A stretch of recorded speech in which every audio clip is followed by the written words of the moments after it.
j'imagine Chypre plus grec, peut-être turc aussi, mais je ne sais pas, est-ce que c'est grec, est-ce que c'est turc, ça sera la surprise.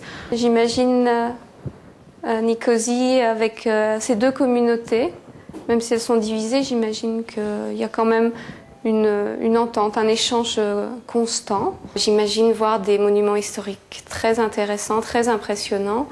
J'imagine voir des soldats turcs, des soldats grecs et peut-être sûrement des soldats de l'ONU pour surveiller la zone tampon entre les deux zones, voir les deux communautés. Je pense que la politique est là, qu'il y a des problèmes, mais que il passe au-dessus de tout ça, parce que la vie est assez agréable. C'est une île qui a pris toutes les influences du Moyen-Orient. Alors Chypre, grande surprise, un été très très chaud, il fait très chaud l'été, très chaud, très lourd. Et en hiver, il a fait froid, il a fait très froid, il a même neigé dans la montagne et ça, je m'y attendais pas. J'étais surprise par Nicosie parce que déjà c'est grand, c'est très étendu. Il y a plein de quartiers et ça fait de Nicosie une grande ville. Le vieux Nicosie est sublime. Il est, disons, très intense parce qu'il est détruit par la guerre. Les murs sont troués par des impacts de balles et d'un coup on tombe sur un mur et ce mur, c'est ce qui sépare la ville.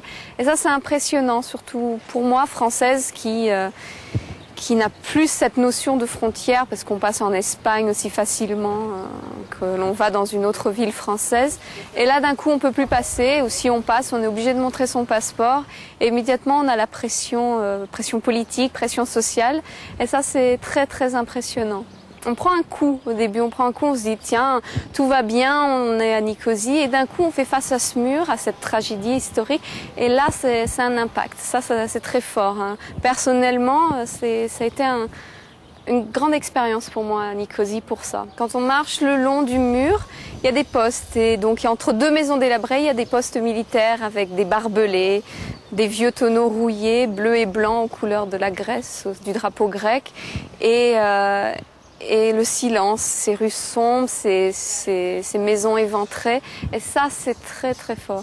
Et c'est vrai que c'est tout au long, c'est-à-dire qu'on marche, tout va bien et d'un coup, boum, on peut plus avancer.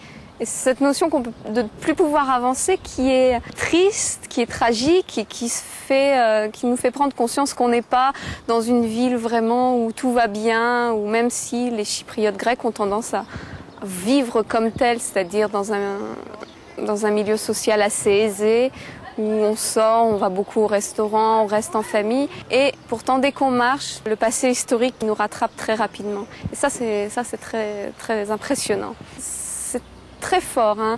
Et on voit que de l'autre côté, c'est écrit zone morte. Et on voit ces maisons qui ont été habitées autrefois et qui maintenant n'existent plus. Et ça c'est très, très, très surprenant. On voit une ville assez grande, on voit Sainte-Sophie qui est pourtant du côté nord. Et là, on se dit, voilà, Nicosie, c'est très grand. Et en fait, c'est quand on marche au sein de la ville qu'on se rend compte qu'on ne peut plus avancer, que c'est fini, que vraiment, là, c'est coupé, vraiment coupé. Et on se demande pourquoi, parce que c'est la même rue. Parfois, même la maison est coupée en deux. Et là, on se dit pourquoi c'est coupé comme ça. Et c'est vraiment très net. Et on peut imaginer comment était la ville. C'est un sujet qui leur est proche, mais ils vont en parler avec leur cœur plus que d'un point de vue intellectuel et politique. Ça va être de leur expérience, de leur vécu. Même les gens qui sont nés après 74 vont en parler comme leurs parents en ont parlé encore. Donc c'est assez frais, c'est vraiment présent dans leur esprit.